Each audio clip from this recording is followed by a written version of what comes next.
আসসালামু আলাইকুম। ঘি বানানোর জন্য দুধ থেকে মেশিন দিয়ে যে ক্রিমটা আমরা আলাদা করি, ওই ক্রিম আলাদা করার পরে বাকি দুধ আমরা কি করি এটা নিয়ে আপনাদের অনেক জানার ইচ্ছা। তো আলহামদুলিল্লাহ আজকের ভিডিওতে পরিপূর্ণভাবে আমরা দেখিয়ে দিব যে দুধ থেকে ক্রিমটা আলাদা করার পর বাকি যে দুধটা অবশিষ্ট থাকে সেই দুধ দিয়ে আমরা কি তৈরি করি বা কি বানাই। প্রথমে এই জিনিসটা দেখানোর জন্য আমাদের যে কাজটা করতে হবে সেটা হচ্ছে যে আমাদেরকে আগে দুধ থেকে ক্রিমটা আলাদা করতে হবে। এই জন্য আমরা মেশিনটাকে নিয়ে এসেছি বাইরে, অর্থাৎ আমাদের খামারের মধ্যে। প্রথমে আমরা মেশিনটাকে সুন্দর করে পরিষ্কার করে ধুয়ে তারপর এটার মধ্যে আমরা দুধ দেওয়ার জন্য প্রস্তুত করব। মেশিন চালানোর এই বিষয়গুলি আগের একটা ভিডিওতে আমরা আপনাদেরকে দেখিয়ে দিয়েছি যে মেশিনটাকে আমরা কিভাবে চালাই বা এটা থেকে কিভাবে দুধ থেকে ক্রিমটা আলাদা করা হয়, এগুলি আমরা আপনাদেরকে দেখিয়েছি। তাই আজকে আর এগুলি নতুন করে আপনাদেরকে বলবো না। আমরা খুব অল্প সময়ের মধ্যে এই কাজগুলি আমাদেরকে করতে হবে, যেহেতু প্রচন্ড রোদের মধ্যে বাইরে আমরা কাজ করছি, এ কারণেই অল্প সময়ের মধ্যে কাজটা আমাদেরকে শেষ করতে হবে। 30 লিটার দুধ যদি আমরা মেশিনে দেই, তার থেকে আমরা 3 লিটারের মতো অর্থাৎ 3 কেজির মতো আমরা ক্রিম পেতে পারি। এটা মোটামুটি আমরা বুঝতে পেরেছি এতদিন পর্যন্ত এটা চালিয়ে, অর্থাৎ প্রতি 10 লিটারে 1 কেজি পরিমাণে ক্রিম পাওয়া যায় আলহামদুলিল্লাহ। দুধ থেকে ক্রিমটাকে আলাদা করার পর যে দুধটা বের হয় ওটা একেবারে ধবধবে সাদা থাকে এবং ওই দুধের মধ্যে কোনো ফ্যাটই থাকে না।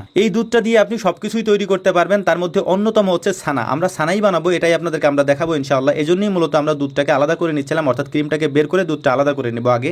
যেহেতু দুধের জিনিস তাই এগুলিকে সুন্দর করে পরিষ্কার না করলে এর থেকে গন্ধ থেকে যায়। এ কারণে সাবান দিয়ে সুন্দর করে পরিষ্কার করে রোদ্রে শুকিয়ে তারপর আমরা এগুলিকে উঠিয়ে রাখি। ছানা বানানোর জন্য আমাদের যা যা প্রয়োজন সেগুলি আমরা নিয়ে নিয়েছি। ছানা বানানো একেবারে সহজ একটা কাজ। দুধটাকে আমরা সুন্দর করে দিয়ে দিচ্ছিলাম হচ্ছে আমাদের বড় কড়াইটার মধ্যে। এরপরে শুধু এটাকে জাল দিতে হবে। জাল দেওয়ার পরে আস্তে আস্তে যখন এটা উতরে যাবে তখন হচ্ছে মূলত এটার মধ্যে পরিমাণ মতো টক দিয়ে দিতে হবে। দেওয়ার পরে এটা মূলত ছানা হয়ে যাবে। চুলায় জালটা জ্বালিয়ে দিয়ে সব থেকে গুরুত্বপূর্ণ কাজ আমাদেরকে যেটা করতে হয়, অর্থাৎ মেশিন থেকে যখন ক্রিমটাকে আমরা আলাদা করি এবং করার পরে যখন এই কাজগুলো আমাদের শেষ হয় তখন আমাদের গুরুত্বপূর্ণ এই কাজটা থাকে হচ্ছে এগুলিকে পরিষ্কার করা। কারণ এই যে বাটিগুলি আছে, প্রায় 22টার মতো বাটি আছে, এই বাটিগুলিকে খুলে বের করে তারপর এগুলিকে সাবান দিয়ে পরিষ্কার করে ধুয়ে তারপর রোদ্রে শুকিয়ে আবার আমাদেরকে লাগাতে হয়। এই মেশিনের ক্ষেত্রে সব থেকে ঝামেলার কাজ এটাই। যেহেতু আমরা এগুলো নিয়ে নাড়াচাড়া করি ছোটবেলা থেকে একেবারে ইলেকট্রিক জিনিসপত্র নিয়ে, তাই আমাদের কাছে একটু সহজ মনে হলো সাধারণ যে কোনো মানুষের জন্য এটা চালানো একটু কষ্টকর। তবে কাজের ক্ষেত্রে চাইলে যে কোনো মানুষ যে কোনো কিছু করতে পারে, এটা খুবই স্বাভাবিক একটা ব্যাপার। চাইলে আপনিও এই কাজগুলি করতে পারবেন ইনশাআল্লাহ। তো আলহামদুলিল্লাহ আমাদের যে বাটিগুলি আমরা খুলে রেখেছিলাম রোদ্রে শুকানোর জন্য, ওই বাটিগুলিকে সুন্দর করে আমরা সেট করে নিয়েছি এবং সেট করে আবার আমরা লাগিয়ে দিয়েছি ওই মেশিনের মধ্যে। মেশিনটা কমপ্লিট করে আমরা রেখে দিয়েছি। এরপর আমাদের যে কাজটা করতে হবে সেটা হচ্ছে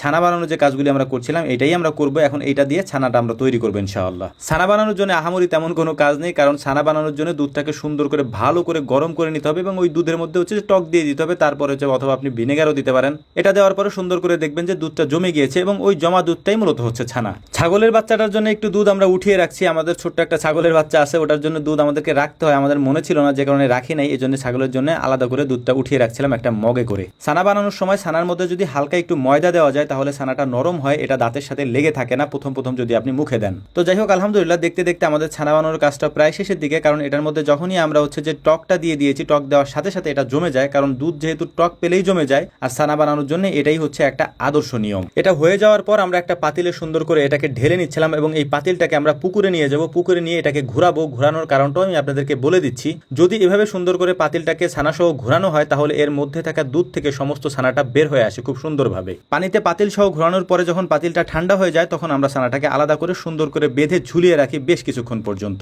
একটা বিষয় আজকেও আপনাদেরকে বলে দিচ্ছি, সেটা হচ্ছে যে আমাদের কাছ থেকে যারা ঘি অর্ডার করতে চান বা মশলা অর্ডার করতে চান, কমেন্ট বক্সে আমাদের নাম্বার দেওয়া আছে, ওই নাম্বারে ফোন করে আপনি ইনশাআল্লাহ সেটা করতে পারবেন। তো যাই হোক আমাদের জন্য দোয়া করবেন। আসসালামু আলাইকুম ওয়া রাহমাতুল্লাহ।